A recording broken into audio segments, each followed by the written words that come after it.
Hey guys, welcome back. I hope you're having an amazing day.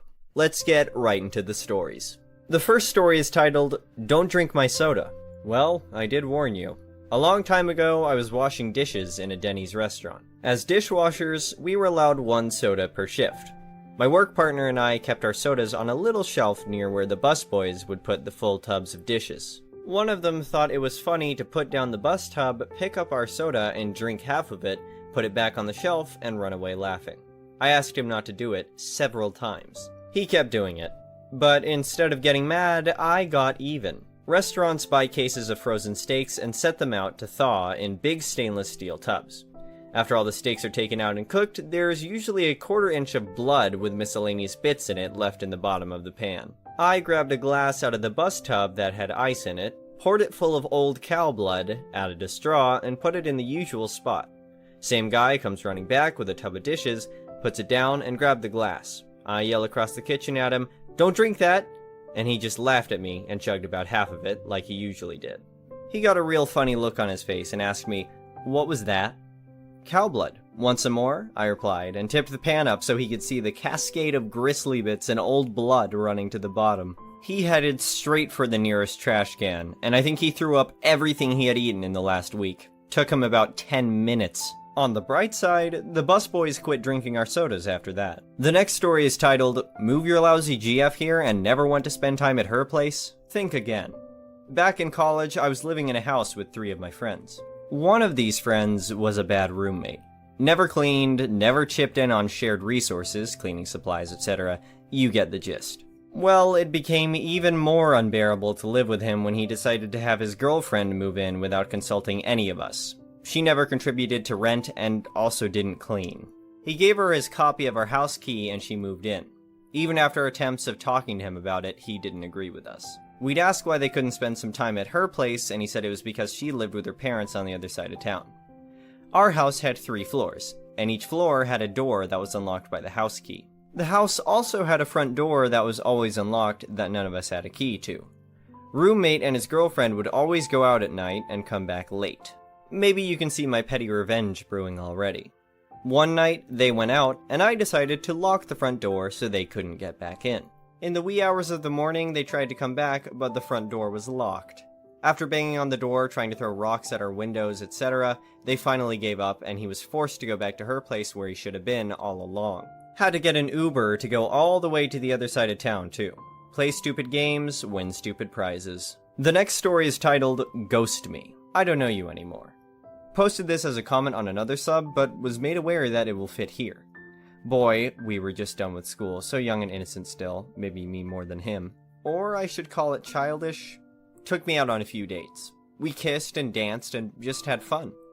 About a month in, my family and I went on a trip that was planned months in advance, and he still had to work. There was no cell reception where we went. I was walking on sunshine.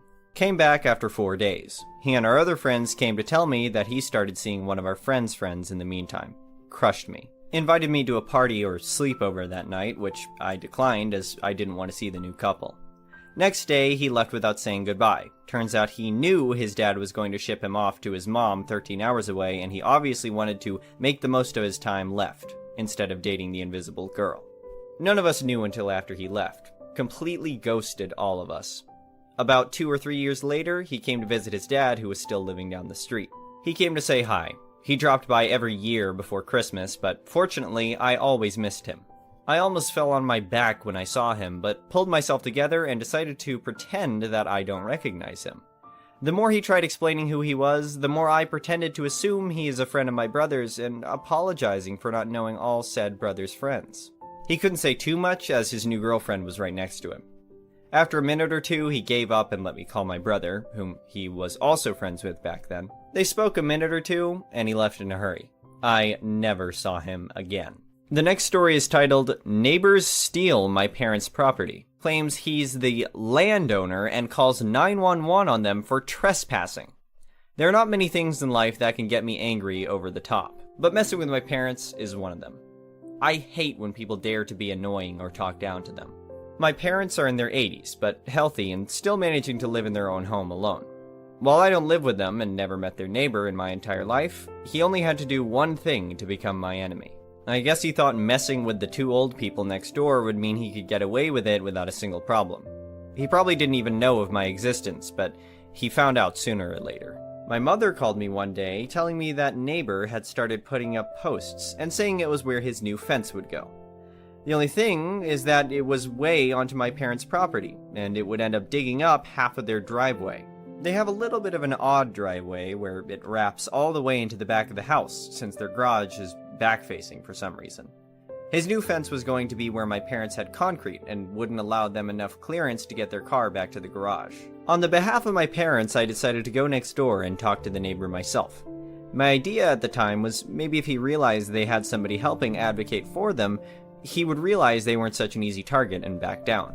I still think that it might have worked if I was a big, strong-looking guy, but I wasn't. I was the exact opposite. I looked like I couldn't even talk to you, maybe only pet your cat. Not even your cat, because cats are mean. Your fish, or something. Me. Excuse me, I want to talk to you about this new fence you're building? Neighbor. Are you the guy from the company? I thought you were coming over later, but I can show you where I want it so you can order the right amount of wood. Me. Actually, I'm the son of the couple that lives next door to you. Your fence plan is way on their side of the property, and I want to just tell you that if you build that fence, I'm going to make sure that you don't get away with it. He expectedly laughed in my face and closed the door on me. I just wanted to be nice enough to give him a fair warning before I moved forward with the process of destroying him. I know that he didn't see me as a threat, but he must have had something in the back of his mind telling him that there might be a problem because he put off the actual destruction of land and building of the fence. My wife was a lawyer, and when I went home, I talked to her about what steps would be best to take. First, we decided that it was best to have all the paperwork related to the land in hand. My parents needed to have all the documents necessary just to be sure no one could fool them. We decided to have a survey, and then see how we approached the situation.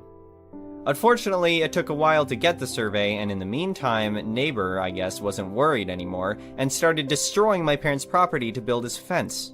When the report came back, it turned out that not only did my parents own the land he was building the fence on, but also owned a small portion of my neighbor's property as well. I took the report and brought it to neighbor, warning him one last time to stop what he was doing and pay for the repairs for the damage he had done. I guess this guy was pretty cocky, because even with proof in front of his face, he didn't care, and told me to not come to his house again or else he would call the police.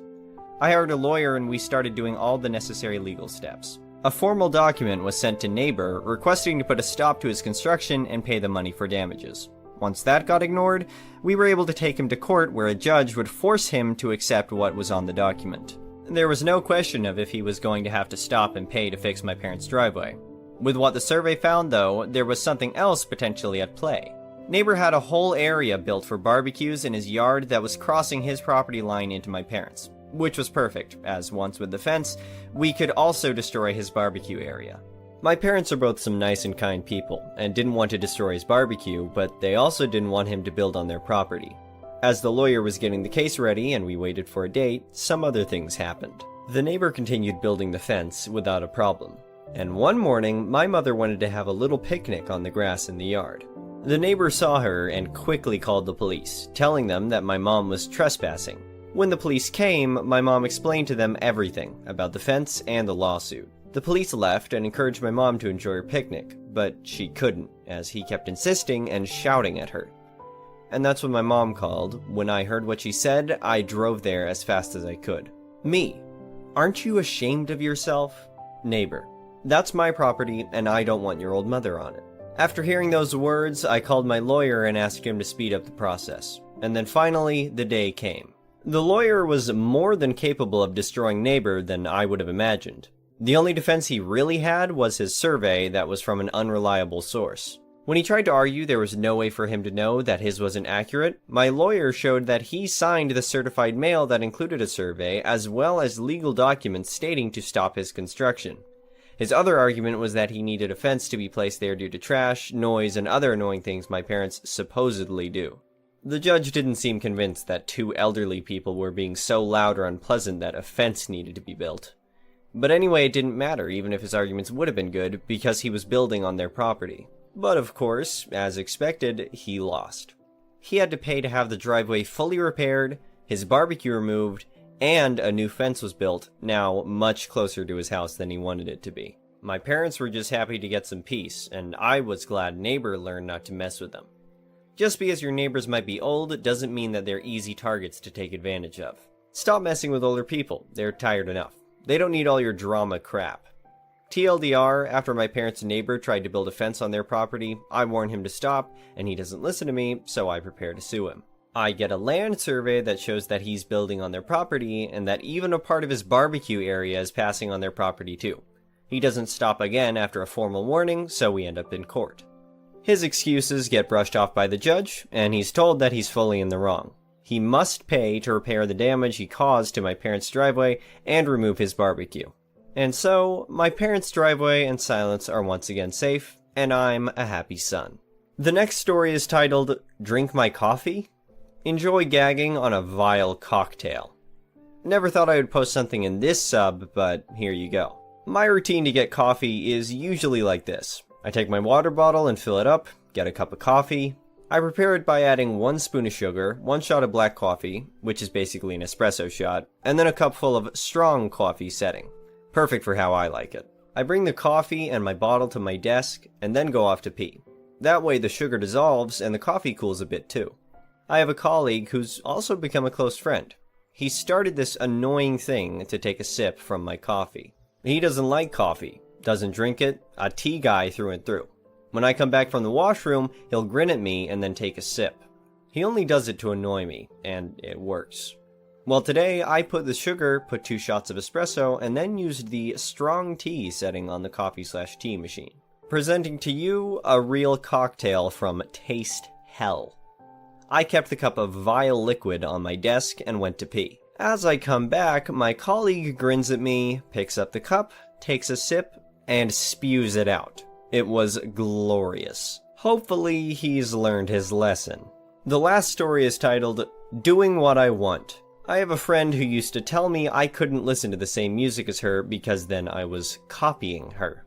I started to believe her and stopped myself from enjoying the music I liked because she was somehow entitled to that genre.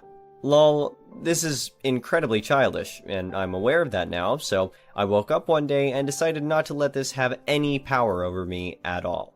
I posted a photo on my story showing off that I listen to a band she also likes. She has yet to respond to that story. I don't even know if this counts as a form of revenge, but I wanted to post because I'm proud of myself. I'm no longer going to stop myself from expressing myself the way I want to. So, I'm going to do it, regardless of what she thinks about it. Thank you for watching. I would really appreciate it if you could like the video and subscribe to our channel if you haven't already. We'll see you again tomorrow.